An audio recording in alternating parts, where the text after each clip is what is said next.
É bom ver alguns rostinhos novamente nesse lugar. Estou feliz de ver.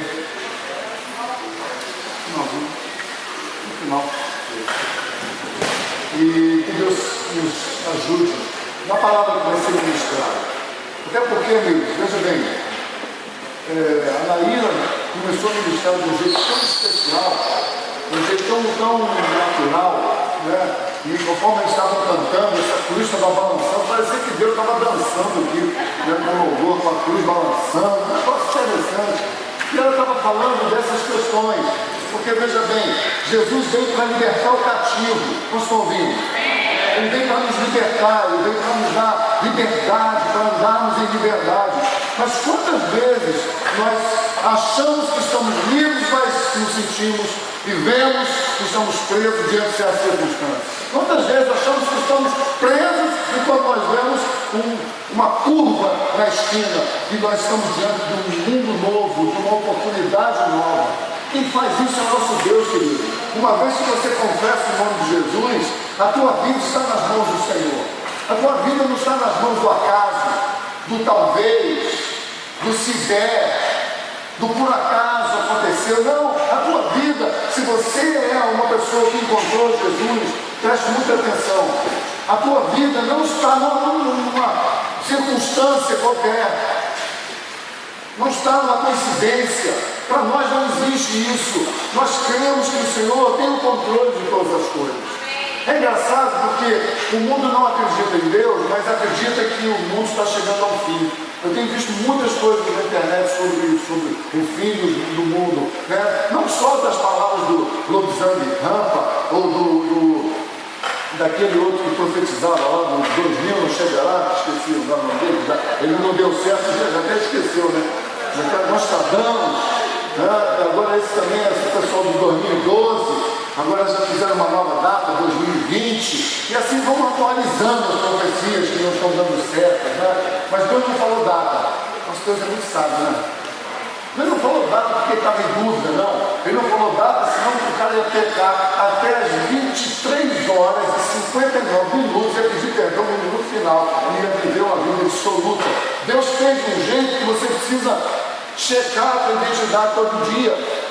E é assim que nós temos que viver. Agora, entre um ponto e outro, entre uma dependência de Deus e um controle pessoal, nós estamos prestando atenção.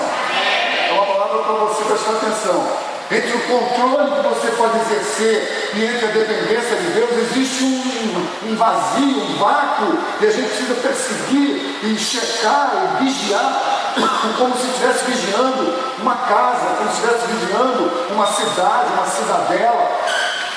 Eu quero falar um pouco sobre isso hoje, vou falar um pouco sobre a vida de Davi, mas antes também quero anunciar que nós estamos fazendo um estudo sobre a cruz nesse mês.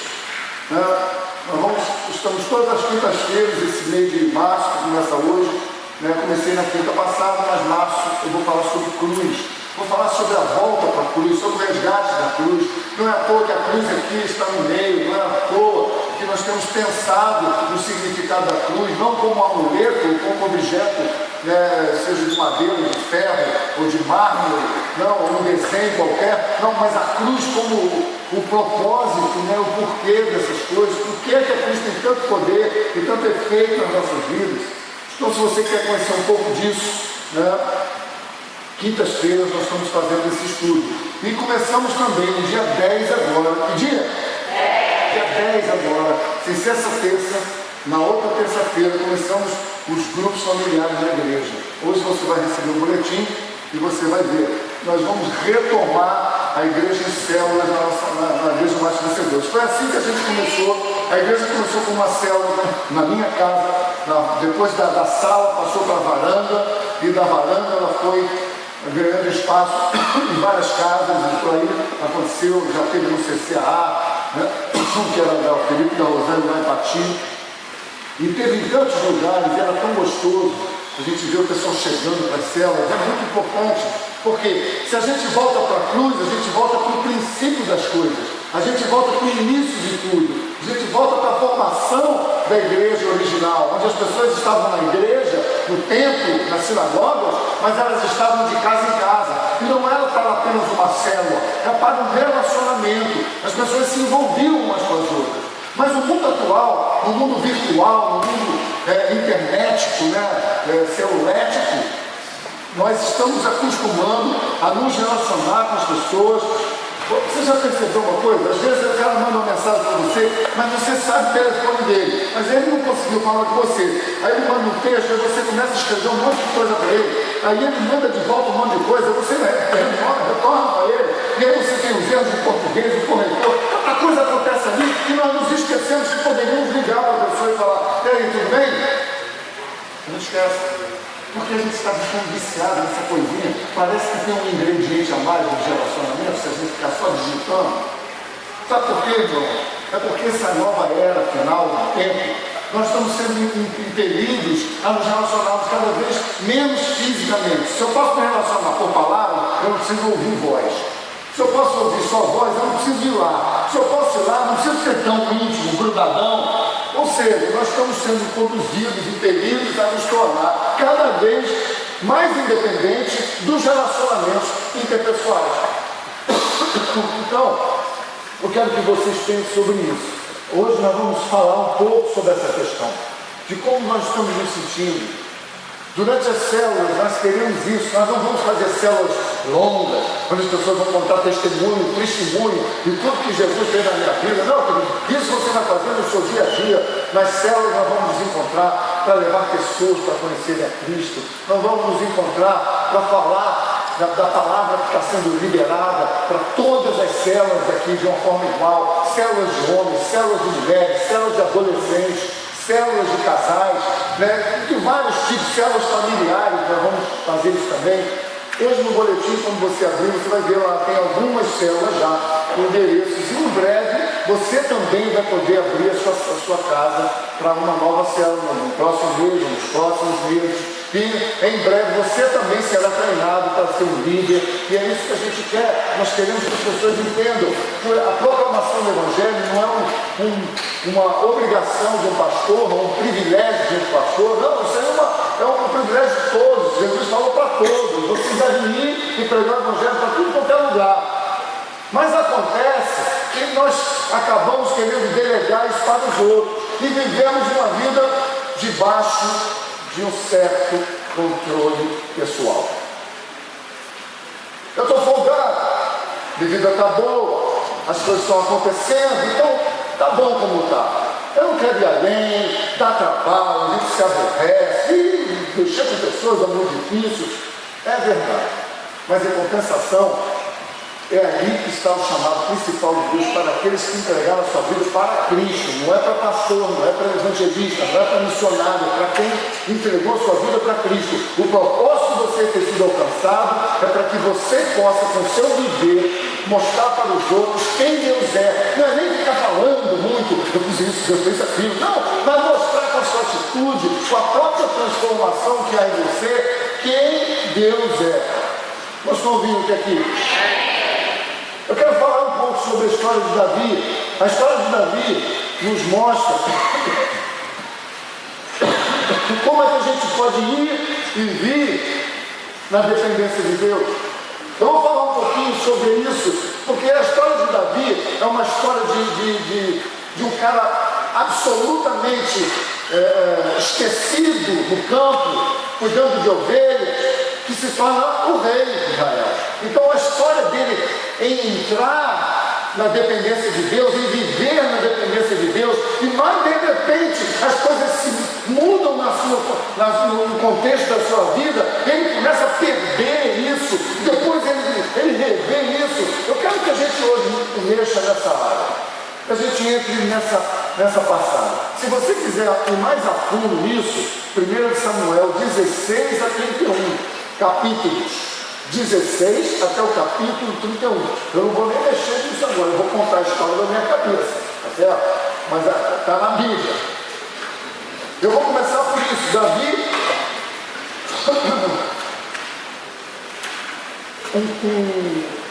todo mundo ligado aqui? Eu não estou no capítulo não, tá, irmão? Só falei que é 1 Samuel 16 até o capítulo 31, então são 15 capítulos. onde conta toda essa história que eu vou resumir em algumas palavras.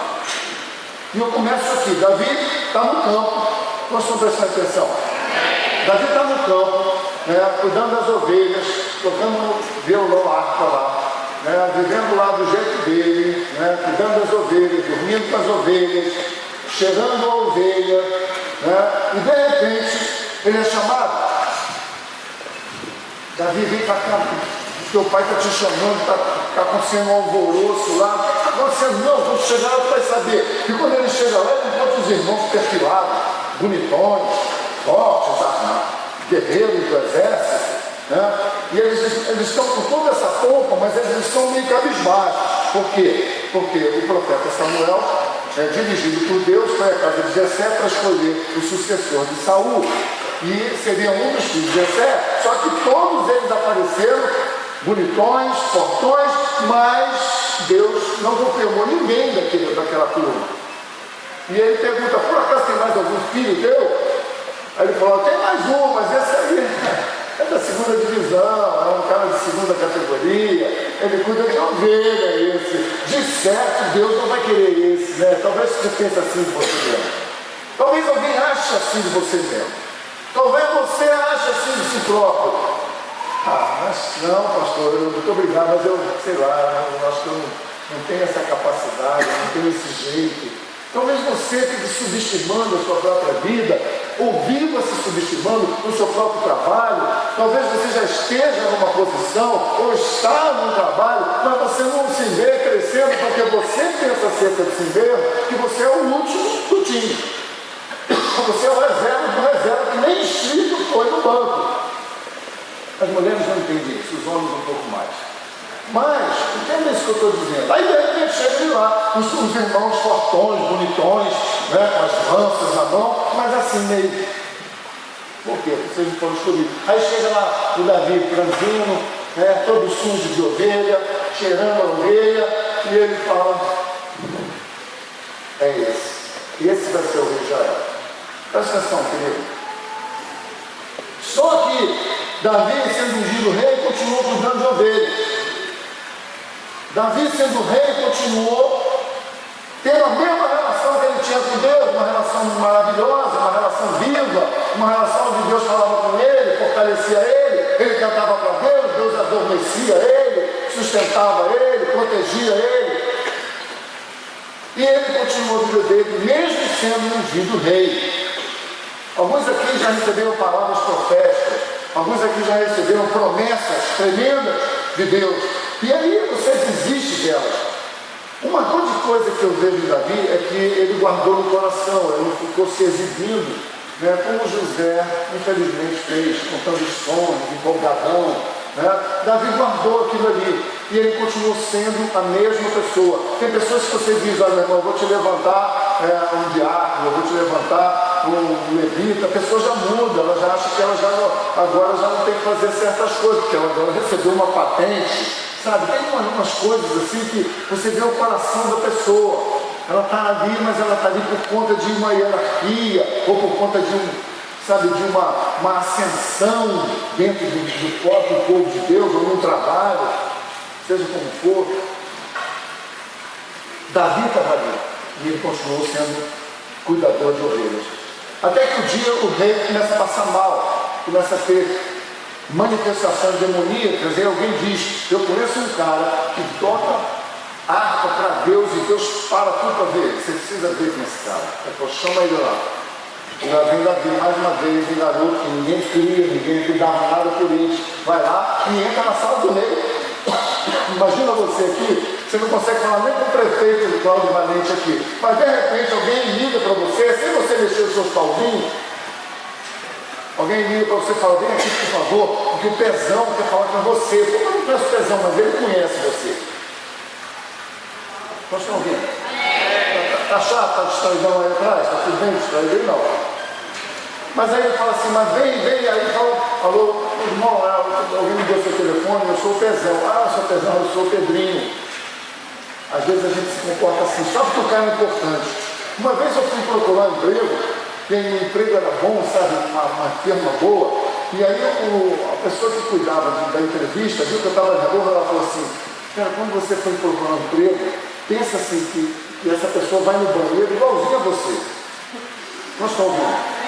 Se você for assim numa entrevista, se você achar que o cara é muito importante, um figurão, muito rico, você pensa assim, ele vai no banheiro igualzinho eu vou. Aí quando você entra, você não tem vontade, né? Não tem gente, é igual, não tem essa coisa. Aí a gente fica ali, sabe, eu sou o Davi, aqui o rei mandou me chamar, pode entrar. O que você veio fazer aqui? Eu vim fazer um som? Não, você veio expulsar demônio. Aí ele começa a tocar aquela harpa, meu irmão, e o rei fica chocado, como aquele garoto, começando a tocar uma harpa, talvez nem tocasse tão bem assim, mas aquilo trouxe uma paz naquele lugar. Esse era Davi. Vocês estão ouvindo? Davi, de levita de Deus, é convocado para se tornar levita de um rei Saul. Logo depois ele é promovido. O pai dele manda ele levar queijos para os seus irmãos no exército, enquanto o exército estava lutando contra os filisteus. Na verdade não estava lutando nada, estava todo mundo apavorado. Mas chega lá, no meio do campo do exército, a batalha rolando, parada, porque ninguém teve coragem. E tem lá um cara lá, não tem homem não! Será possível que não tem homem no exército de Israel? Aí Davi começa por si e fala, quem é esse cara aí? Quem é esse cara que está falando, está ofendendo o rei de Israel? Aí os irmãos falam, o que tu trouxe aí? Papai mandou fazer queijo. Pô, mas quem é esse cara aí? Ele falou, rapaz, você senta aí e fica quieto aí, ó. Ungido de Deus. Você pode imaginar os irmãos dele com raiva, com inveja. Senta ali, ungido de Deus, que trouxe queijo para nós. Tudo bem. Aí Davi está lá. E ele só está ouvindo o cara ofender. Não tem homem não, você tem mulherzinha aí, pô, vocês são de nada. E ele falou assim, o que vai acontecer com o cara que vencer esse gigante? O cara que vencer esse gigante, meu irmão, vai ficar rico, ainda vai casar com a filha do rei. Falei, é? Em nome de Deus agora ele ficou espiritual. Ele soube do negócio e falou, vou meter o sarrafo nesse cara aí. E ele foi lá, falou, pô, vocês estão vindo aqui para brigar com vocês me mandam aí um monte de osso, eu trocar seu cachorro para comer osso fino desse, manda um juntador de verdade. E Davi pega a funda dele e fala, hoje mesmo, Deus vai me dar o teu corpo, eu vou dar um jurubuzinho aqui nessa terra, segura. E tum! Pum! O gigante cai para trás. Tudo bem, querido? Um simples entregador de queijo se torna matador de gigante. Presta atenção nisso. Tudo isso por quê? Porque enquanto a gente fica vendo televisão hoje em dia no mundo moderno, né, na internet, achando graça de tantas coisas que roubam a nossa vida, Davi não tinha nada disso. Talvez se tivesse, estaria passando a mesma luta que a gente. Entendeu, irmão? Eu não estou criticando não, nem criticando você. A nossa luta hoje é muito mais difícil que a de Davi. Ele lutava com um cara físico, a gente luta com muitas lutas na mente, desejos, assédios. Mas ele não tinha nada disso, ele ficava tocando harpa. Então ele tinha uma dependência de Deus para que o leão não comesse ele à noite.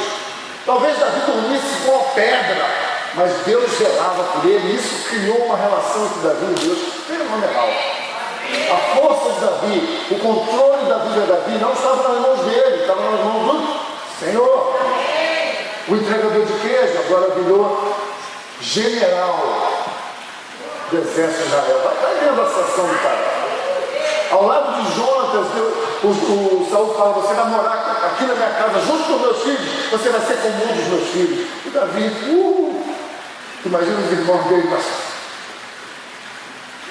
com raiva, com ódio, com inveja.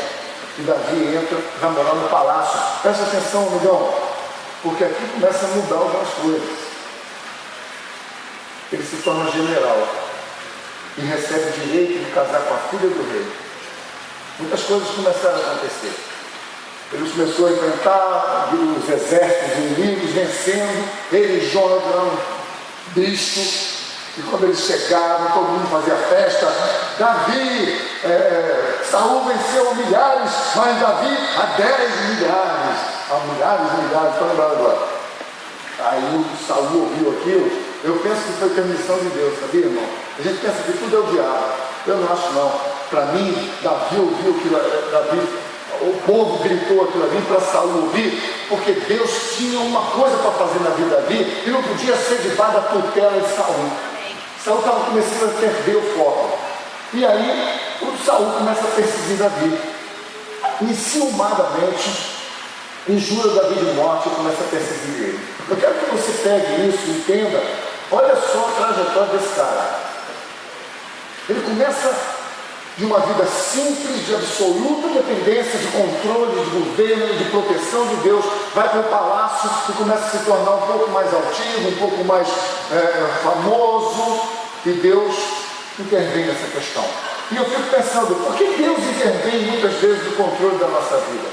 Porque alguns pensam, eu acho que alguns pensam, talvez eu pense ou você pensa, que Deus, que você poderia sugerir algumas coisas para Deus. Talvez alguns aqui pensem que se você fosse Deus, você faria as coisas de uma forma diferente. Está entendendo o que eu estou falando? Talvez a sua mãe não teria morrido, ou o seu cachorro não teria sumido, talvez você teria mais dinheiro, talvez você teria uma igreja de um outro jeito, ou a cidade seria diferente. Se nós fôssemos Deus, a gente faria diferente. Então essa percepção é que faz às vezes Deus interferir nas nossas histórias. Deus às vezes interfere por quê? Porque quando está tudo bem, Deus toca nas nossas estruturas. Pare para pensar. Porque quando parece que agora nós conseguimos alguma coisa, e Deus ele toca na minha estrutura. Antes eu não tinha nada, antes eu vivia assim, agora eu tenho meu negócio, e agora eu não tenho meu negócio, e agora eu comecei a viver de um jeito que eu não tenho mais tempo para Deus. E aí eu começo a viver a minha vida já não mais na mesma dependência que eu tinha de Deus quando eu não tinha as coisas, quando eu estava capenga, quando eu estava doente, quando o meu casamento estava ruim, quando eu não estava formado. Eu tenho um caso na igreja do cara que era formado no 2º grau, mentindo. Ele comprou um diploma, mas quando Jesus entrou na vida dele, ele falou para mim: pastor, aconteceu isso na minha vida, o que você acha que eu devo fazer? Eu falei: o que está no seu coração? Ele falou: eu acho que eu vou estudar tudo de novo. E ele foi e fez. Ele fez aquele supletivo, passou 1 ano e meio estudando, meteu o sarrafo naquilo. Depois ele fez vestibular, se formou e hoje é um excelente profissional. Não vou dizer a profissão, senão eu vou entregar o cara. Entende, irmão? Por quê? Porque a pessoa teve encontro com Jesus. Veja, amigos, às vezes você tem uma vida muito boa hoje, que Deus te deu. O problema não é se Deus deu ou não. O problema é como é que eu estou lidando com aquilo que Deus me deu. Ou uma coisa que eu quero, uma herança, ou um negócio da família que me deram nas mãos, mas eu toco aquele negócio, aquela vidinha, com aquela conquista que eu tive, e eu faço daquilo meu universo. Para quem eu tive já sabe aqui, que eu já falei sobre isso, né?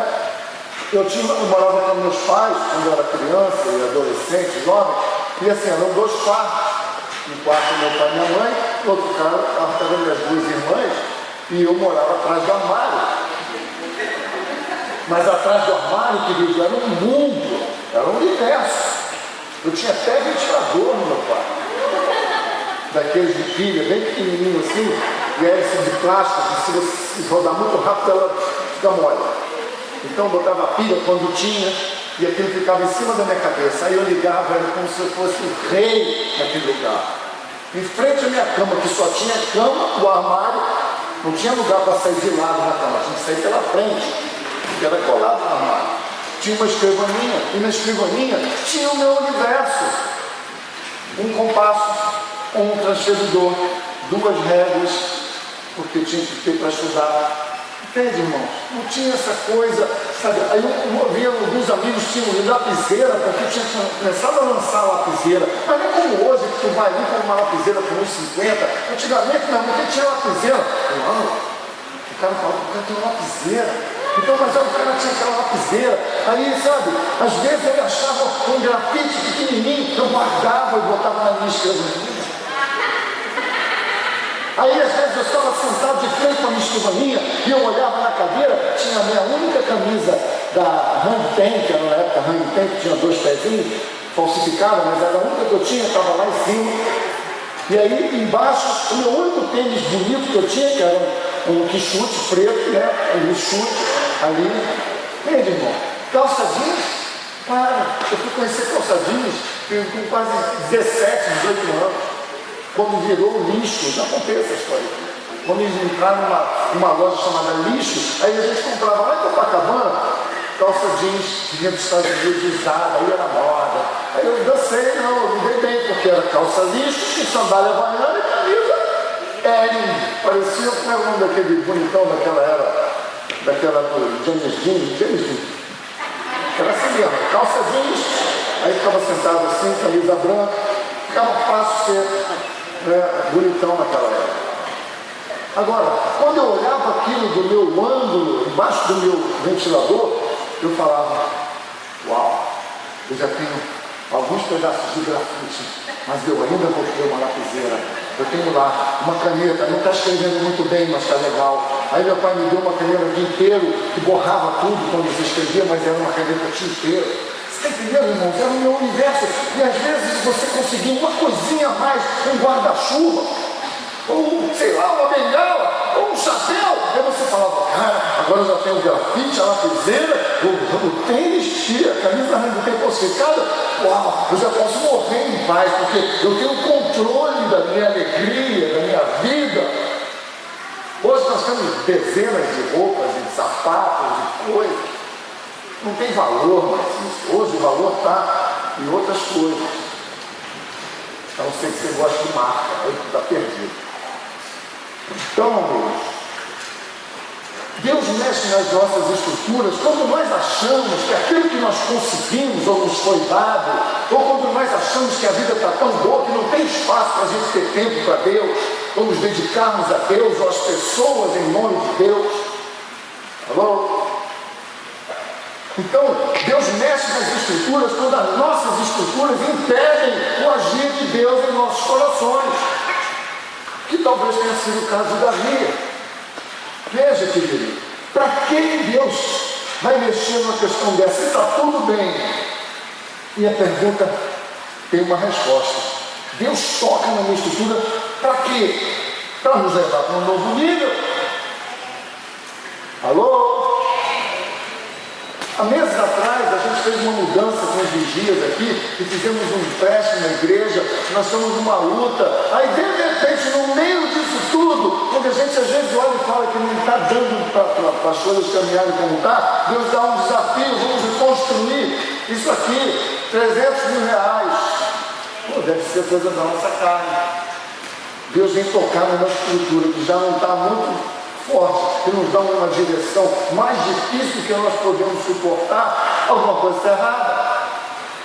E aí, quando a gente recebe esse desafio, o que acontece? Deus começa a mover as águas. Pessoas vêm falar para a gente, pastor, aquela palavra foi tremenda, Deus confirmou para mim com sonho, com visão, me levou lá atrás, me levou na frente, Deus mandou dar essa oferta, e pessoas estão falando, olha, eu não vou mais passear, eu vou dar um dia do meu passeio para a oferta do templo.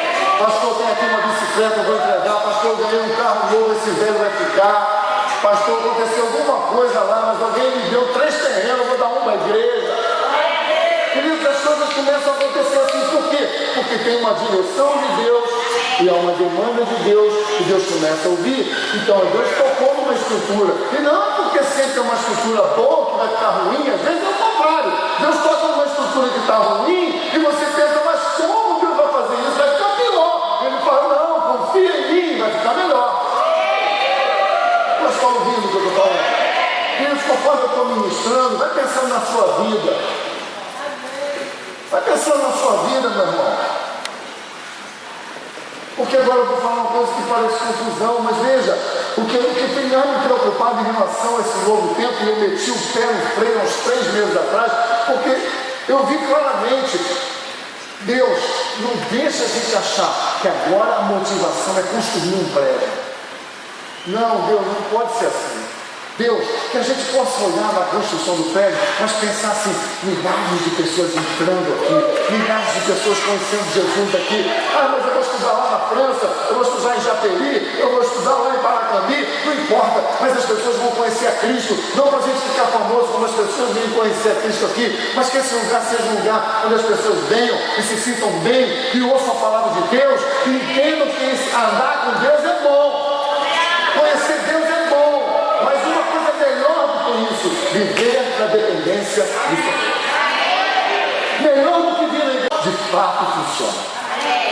Entende, irmão? Eu acho que as coisas que a gente vai vendo são essas. Então, Deus quer tocar nas nossas estruturas, a que está ruim fica boa e a que está boa fica ruim.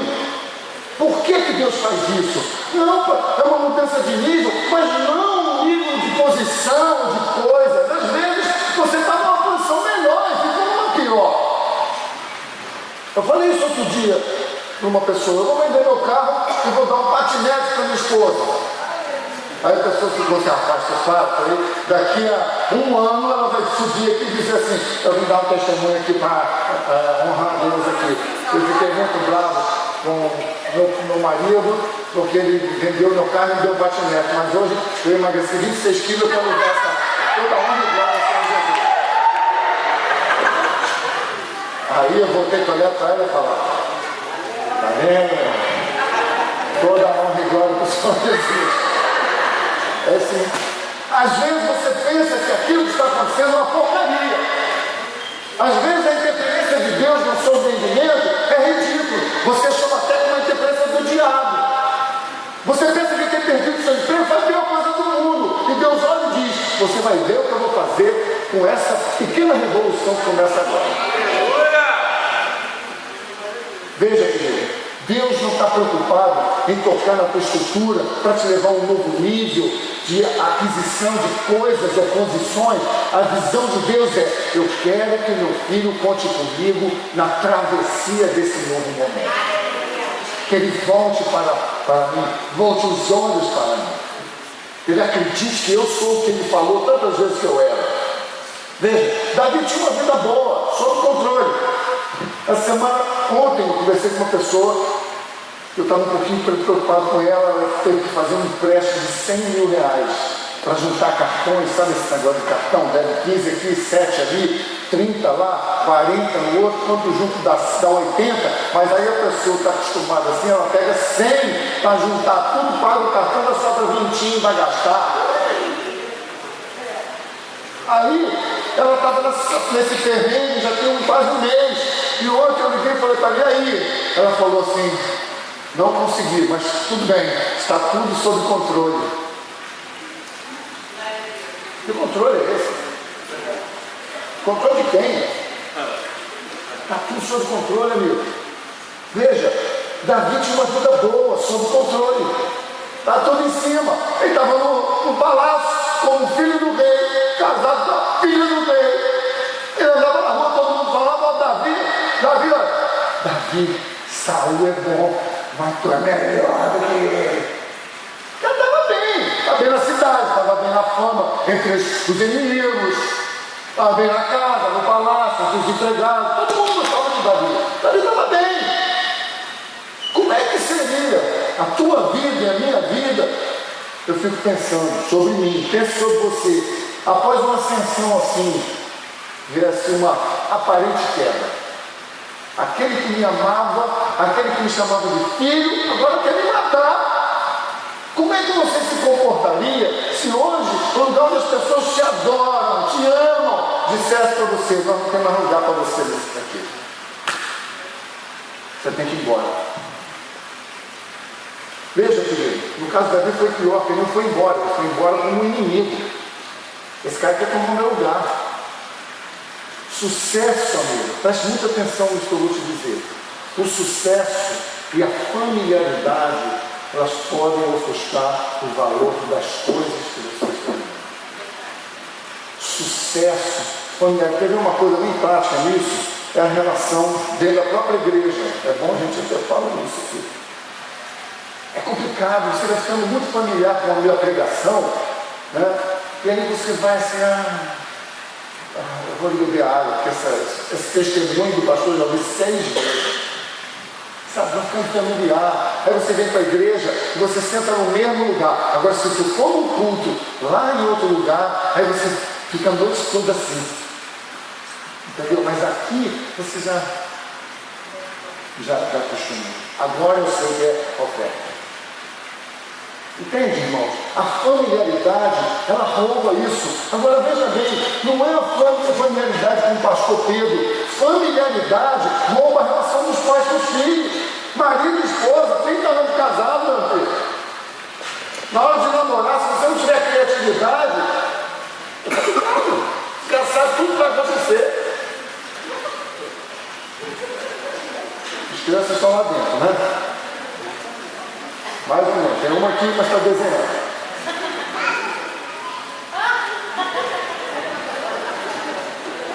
Nós estamos entendendo o que eu estou dizendo. A familiaridade, o convívio diário, você vai na minha casa, eu vou na sua, você brinca comigo. Eu sofro muito, porque eu não sei fazer muito essa separação, né? E aí, pastor Careca, acabou de me chamar aqui, né? Ô, Careca, né? Aí o outro fala, que nem o Rafael, outro dia falou para mim, como é que foi meu? Esqueci até, deixei para lá, já perdoei para o Rafael.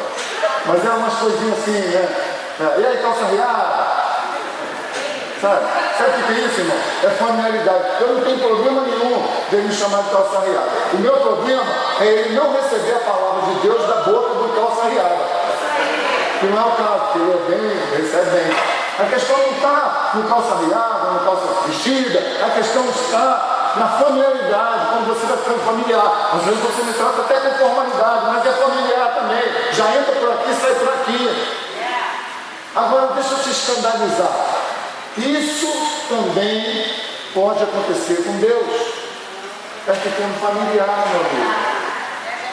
Você vai lendo a Bíblia todo dia. Hoje é Salmo 21. Nem vou ler porque eu já li. Tem pessoas que ligam a gente perguntando: quem vai pregar hoje? Pastor Xanga. Eu vou. Olha, Xanga, nesse momento. Senhor. A pastora boa, a primeira barriga é boa. Então tem pessoas que faziam isso na igreja antigamente.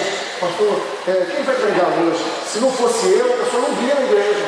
Como se eu fosse usando, porque eu estava varrendo, estava começando a varrer, entendeu? Mas a familiaridade, agora o cara nem liga para saber quem vai pregar, porque talvez seja eu. Não entendeu, né? Não entendeu. Alguns estão meio assim. Então, isso é familiaridade. A mesma coisa com o sucesso. O sucesso vai fazendo você ficar esquisito. Eu estava vendo aquela luta a pesagem daquela Ronda Rousey, que a luta durou, se você piscou, perdeu a luta. Durou 15 segundos a luta. Aí eu vi lá um cara, já tem visto já 2 programas lá, duas versões do UFC. E o cara, sabe, exagerado. Deve ser o cara que arruma as roupas das pessoas, mas o cara ganhou uma promoção. Então agora ele está assim. Mas ele está todo empolgado. Já vou tirar ele de cena, porque ele está querendo roubar a cena. Por quê? Ele deu um sucessinho, uma ascensãozinha. Você era o último da empresa, aí ganhou um penúltimo. Aí já está achando que o último tem que olhar para você e dar bom dia, que não serve a diferença. Então, por quê? É o sucesso, a promoção, a vaidade, a familiaridade. Mas isso pode acontecer com Deus, querido. Eu tenho certeza, não tenho dúvida, que as maiores interferências de Deus, elas acontecem porque a gente vai ficando familiar com o nível que Ele mesmo nos deu, e às vezes Ele precisa nos promover. E a promoção de Deus, às vezes, é para baixo. Nós estamos ouvindo? Talvez você esteja nesse momento. Você cresceu. Aí a gente fala, você fala, não, com Deus está tudo bem. E a igreja, eu não vou há muito tempo, aleluia, glória a Deus. Aí a coisa já não vai tão bem. E Deus olha para aquilo e fala: se eu der mais, ele vai virar até satanista. Não dá mais. Eu tenho que botar minha mão interventora ali. Eu tenho que botar meu dedo nessa história para ele experimentar novamente o que é a saudade de mim, a dependência de mim, os valores que estão em mim. E aí que as coisas acontecem. Então aquilo que a gente julga ruim, Paulo falou claramente. Aquilo que eu considerei uma grande perda, depois do passar do tempo, na verdade eu descobri que o patinete foi uma bênção na minha vida. Amém. Então, querido, a história de Davi nos faz pensar e avaliar que depender de Deus no sufoco parece mais fácil. Ou seja, enquanto ele estava no deserto, matando leões e ursos para defender as ovelhas. Então, enquanto ele estava no deserto, perseguindo com todas as dificuldades que ele tinha, para conduzir um povo que não era sozinho ele, Saul estava na cola dele, e ele estava com mulheres, filhos, pessoas, pode imaginar, cozinheiras, pessoal que levava mantimento, que montava barraca, estava todo mundo caminhando com ele, e ele teve que fugir para um deserto. Ele falou, só eu é uma coisa, mas eu tenho que levar uma comitiva, umas 600 pessoas, 300, 500. Então Davi passou por uma dificuldade muito grande, né? Mas esse tipo de observação, né, faz a gente pensar nisso. Será que depender de Deus no sufoco não parece muito mais fácil? Enquanto ele estava nesse negócio todo, Deus falava direto com ele. Ele chegou a um ponto de falar, não aguento mais fugir de Saul. Ele fica numa posição nas montanhas e Saul está embaixo dos vales. Quando todo mundo dorme, ele vai sem os soldados saberem, ele vai sozinho, vai lá e tira a espada de Saul. Ele podia tirar a espada e matar Saul. Quem é que ia perseguir Davi depois disso? Ninguém. Mas Deus falou com ele, não mata Saul. Então, veja, querido, o cara perseguido, numa baita dificuldade para tomar banho, para beber água, para a criança chorando, não tinha fralda descartável, não tinha leite em pó, tinha pó naquele deserto, ele vivia uma vida difícil. Aí na hora que ele tem a chance de acabar com aquilo, Deus fala com ele. Por quê? Porque ele estava andando na dependência de Deus. Ele sabia que ele podia matar Saul, mas ele entendeu, ele estava vivendo uma nova fase com Deus, ele estava vivendo uma fase que no palácio ele tinha perdido. Talvez você está vivendo num palácio. Claro, querido, não é um palácio. Eu estou indo fazer um jardim agora ali no... não é o nome daquele negócio das mansões ali? Portal das mansões. Aí eu entrei até bem constrangido, porque quem sou eu para entrar no lugar daquele das mansões, né? Aí eu fui lá fazer o orçamento do jardim, e eu estou andando, estou procurando as mansões, não vi nenhuma. Aí, caraca, a mansão valeu. Mas tu, querido, preste atenção nisso. Se botar você do lado de Davi, tu não só está vivendo um palácio, não. Tu é um arquimilionário. Se tu encontrasse Davi e falasse, Davi, eu moro num lugar, tem 3, 4 salas, cozinha, banheiro, na minha casa tem 2 televisões, tem luz eterna, eu puxo um trocinho na parede, acende uma luz no teto, não é vela. Ele vai falar, esse cara não é teu, é um bilionário, esse cara tem tudo. Ah, para, Davi, isso não é nada, hoje em dia todo mundo tem. Tchau, Davi, pega o carro e... Quem é mais antigo sabe o que eu estou falando, meu irmão, de que ir daqui a São Paulo de Fusquinha, aí em quarta, meu irmão, quarta, tem o mais espertão, jovem, com cadrão, mas é a mesma quarta, aí quando passava pelos outros, desesperado para passar, porque havia um carro de lá, mas ele passava, e quarta. Aí parava depois para tomar água nas coisas. Aí todo mundo passa por ele. Mas o Davi ia olhar para você e falar, esse cara é de outro planeta, ele tem um Fusca. Pô, Jonathan, tu não sabe da mãe, encontrei um cara que tem um tal de Fusca. Ele estava na minha frente, daqui a pouco ele estava lá longe. Você é rico, querido. Você é rico. Você tem que dar valor. Talvez hoje tu olhe para a tua mansão e tu diga, eu estou mal das pernas. Mas Deus está olhando para você falando, por isso que eu vou ter que mexer na tua estrutura, porque eu te dei uma estrutura e tu já não está dando valor a ela.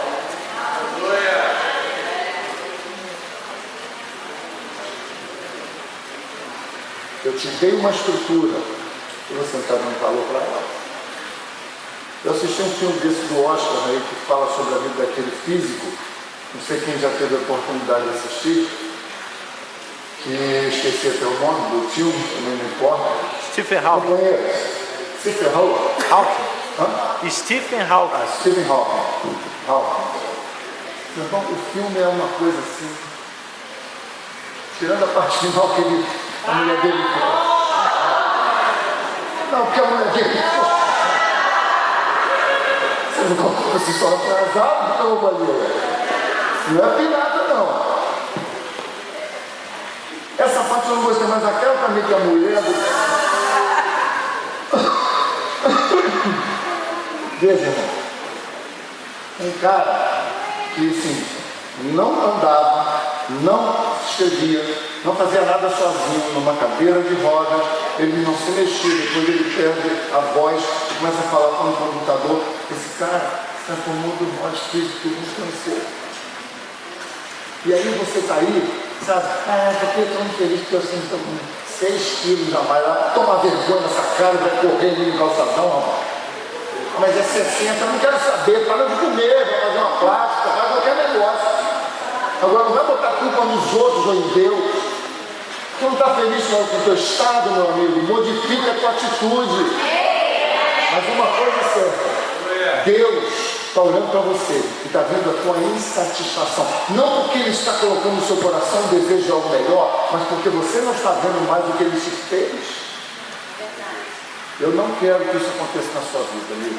Eu quero que Deus coloque a mão na nossa estrutura, se ela está boa, se ela está ruim, porque Ele quer nos promover um nível de entendimento dEle, de conhecimento dEle. É isso que Deus quer, de uma busca por Ele, de um amor por Ele. É isso que a igreja precisa.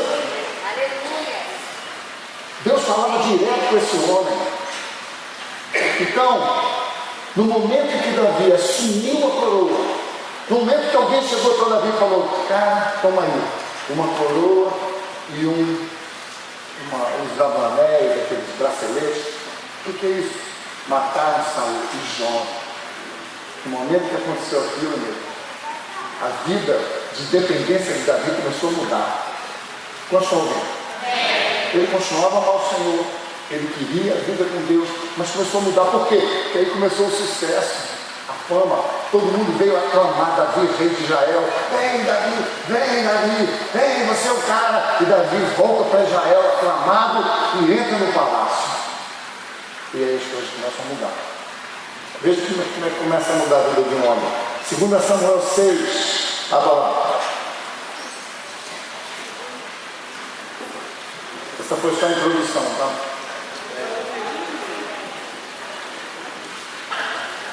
Segundo com vocês,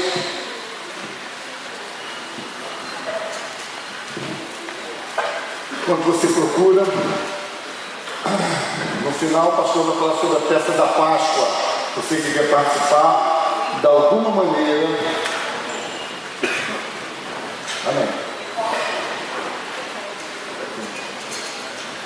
2 Samuel 6, versículo 1. Veja bem, Davi acabou de receber a boa notícia, a má notícia. Vocês estão prestando atenção? Vamos lá, gente? Davi acaba de receber a boa notícia, a má notícia de que Saul morreu, mas a boa notícia, ele estava tendo uma promoção. Aí ele entra em Jerusalém. Então, quando ele entra em Jerusalém, um dos primeiros atos que ele fez foi: vamos trazer a arca de volta. Uau! Não é bonita a ideia? Claro que é. É linda a ideia. Agora veja, agora, na verdade, o que ele está dizendo? Agora eu vou fazer algo para Deus. Presta atenção. Deus deve ter assim, para, gente, eu não mereço, Davi, eu não mereço. Não, fica quieto aí, agora eu vou fazer, não me diz nada. Eu vou fazer do meu jeito uma coisa para ti. Afinal, tu me sustentaste tanto tempo no deserto. Aí ele começa. 2 Samuel 6:1. E tornou Davi a juntar todos os escolhidos de Israel em nome de 30.000. Festa. Levantou-se Davi e partiu com tudo o que tinha consigo em lá de Judá, para levarem dali para cima a arca de Deus, sobre o qual se invoca o nome do Senhor dos Exércitos, que se assenta entre os querubins. E puseram a arca de Deus em um carro novo, 0 quilômetros, e levaram da casa de Abinadab, e está em Geba, e Uzá, Aiô, filhos de Abinadab, guiavam um carro novo. Faz ideia. Carro novo que eles estão dizendo que é um carro de boi, tá certo? Pode imaginar o melhor boi da cidade. Tem o melhor boi, tem aqueles que não tinham cortado os chifres, que os chifres faziam voltas, impressionavam, baita de um boi. O carro de boi, aquelas toras impecáveis de madeira de lei, fizeram um carro extraordinário, talvez esculpida, não sei. Botaram, em vez de prego de ferro, botaram de ouro, eu não sei, estou só conjecturando. Então aqui está dizendo, puseram a arca de Deus em um carro novo e levaram da casa desse homem, e algumas pessoas estavam guiando, levando da casa de Abinadab, que está em Geba, com a arca de Deus. Aiô e adiante da arca. Davi e toda a casa de Israel alegraram-se perante o Senhor, com toda sorte de instrumentos de madeira, de faia, com harpas, saltérios, tamborins, pandeiros e símbolos. E chegando a ele, Jacó estendeu usar a mão a arca de Deus e segurou, porque os bois tropeçaram e deixaram a arca, o carro de boi, pender. A ira do Senhor se acendeu contra Uzá, e Deus os feriu ali mesmo. Por esta imprudência morreu ali junto à arca de Deus. Veja, queridos, Davi recebe uma intervenção direta de Deus. Saul morreu, agora tu vai. Veja bem, se tu agora vai aprender o que realmente você aprendeu no deserto. E aí, veja, querido, agora eu vou fazer uma coisa linda. Agora eu vou fazer a arca do Senhor voltar para Jerusalém. Agora eu vou botar Deus no lugar que ele merece. Parece extraordinário, mas no primeiro ato dele de achar que tem condição de ensinar a Deus algumas coisas acerca de como fazer a vida ser melhor, ele tem um amigo morto. Não ficou satisfeito, ficou chateado, e a arca, ao invés de ir para Jerusalém, eles viram uma casinha qualquer, uma pequena luz acesa. Falam, tem uma luz acesa, não está na Bíblia, estou só dando um pouco mais de ilustração. Vamos levar a arca para aquela casa. Eles levam a arca com um pavor tremendo depois disso para a casa de Obed-Edom, e a Bíblia diz que por 3 meses a arca ficou ali, e aquele homem, ele enriqueceu alucinadamente. A Bíblia diz que todo Israel ouviu dizer que a casa de Obed-Edom ficou como a casa de um homem rico. Queridos, é só uma parte aqui da palavra. Nós estamos abrindo as células aqui. Eu quero dizer para você que nós não estamos no Velho Testamento. A arca agora somos nós. Tá certo? Mas a sua casa é o lugar onde as pessoas vão chegar ali para se tornarem a arca. É um lugar onde Deus vai preencher corações. É um lugar onde Deus vai encher vidas. Eu quero te dizer, eu quero que você venha aqui na frente dizer que você abriu a sua casa para que Deus pudesse entrar e a sua casa ficou pior. Eu acredito até que por um momento ela possa ter sofrido alguma coisa, mas ela vai ser transformada infinitamente melhor. Enfim, era só isso que eu queria dar uma parte. E aí eles chegam ali, e Davi depois fica sabendo que a casa de Obed-Edom enriqueceu de maneira absurda. E aí Davi bota o pé no freio e fala, alguma coisa eu fiz de errado. Eu quero imaginar um diálogo entre Davi e Deus, dizendo, Deus, eu não estou te entendendo. Eu trouxe o primeiro ato meu de rei, eu trouxe a arca para que você viesse morar em Jerusalém. Você não quer voltar para mim, Deus? Eu imagino ele falando com Deus. Agora imagina a resposta de Deus, olhando para ele, falando, eu quero voltar para você, Davi, mas eu quero voltar para você no dia em que você voltar a ser aquele cara que você era quando eu te chamei no lugar das cabras, das ovelhas. Eu volto para você, Davi, desde que você volte a ser a pessoa que você era quando eu te chamei para reinar, quando ninguém dava nada para você. Quem ele era? Era o rei da ovelha? O matador de urso? Não, ele era um adorador. Deus está falando, você está sentindo a minha falta, Davi? E acha que eu vou voltar porque você fez um carro novo para mim? O que eu quero, Davi, é que você me receba e faça de mim o Deus em que você adorava. Queridos, alguns aqui precisam voltar para isso. Você está usando muita desculpa nas pessoas, na estrutura, na igreja, na terra. Eu sei que eu também já fiz isso. Mas eu saí desse negócio. Sabe por quê, irmão? A igreja que Jesus vai me buscar é essa mesmo, é eu e você, a gente que está aqui. Nem todos vão porque estão escolhendo ficar, mas é aqui que Deus vai escolher pessoas. Não é aqui. É a igreja que se reúne em seu nome. Você precisa acordar para isso, valorizar isso. Você precisa levar isso a sério. Davi agora pega e vai consultar os levitas antigos, os anciãos de Israel. Eles dizem: Davi, você devia ter feito isso antes, porque para você entrar com a arca em Jerusalém, primeiro, quem tem que levar a arca são os levitas, não são os teus amigos legais. Às vezes a gente está cercado de pessoas legais que fazem e ouvem e dizem aquilo que a gente quer, mas não são pessoas de Deus para também nos repreender naquilo que precisa mudar. Aí a gente quer mudança da parte de Deus quando o dia que está legal. No outro dia a gente quer ouvir quem a gente quer. E aí não vai funcionar, irmão. Não vai funcionar, vai quebrar. Um dia está quente, um dia está frio, um dia está quente, um dia está frio. O destempero estoura. Está na hora de você tomar uma decisão com Cristo. Está na hora de você olhar para a sua vida e dizer: eu quero isso. Aí, queridos, olha o que acontece agora. Aí Davi pega e manda fazer a mesma coisa. O carro de boi, manda fazer as coisas para ali apontar a arca. Agora vem os levitas e eles botam a arca em cima do ombro, que é onde Deus mandou nos levar a glória dele, é aqui, amigo. Não é em cima do carro de boi, nem no carro de defunto, não. A glória de Deus para se levar sobre os nossos ombros, sobre a nossa vida. Que eles começam a andar. Toda hora que eles começavam a andar, faziam sacrifícios. E eles entram em Jerusalém. Quando chegam em Jerusalém, sabe o que Davi faz?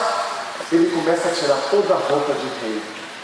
Talvez tirou aquele sapatinho de tudo assim, né? Tira os sapatos, tira a blusa, o roupão, o turbante, fica de cueca e entra em Jerusalém e começa a dançar para o Senhor.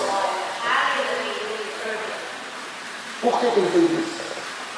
Porque ele descobriu que se ele achava que Deus não queria vir para ele, é porque ele não estava querendo voltar a ser quem Deus o fez no fundo do seu chamado. Talvez você esteja assim.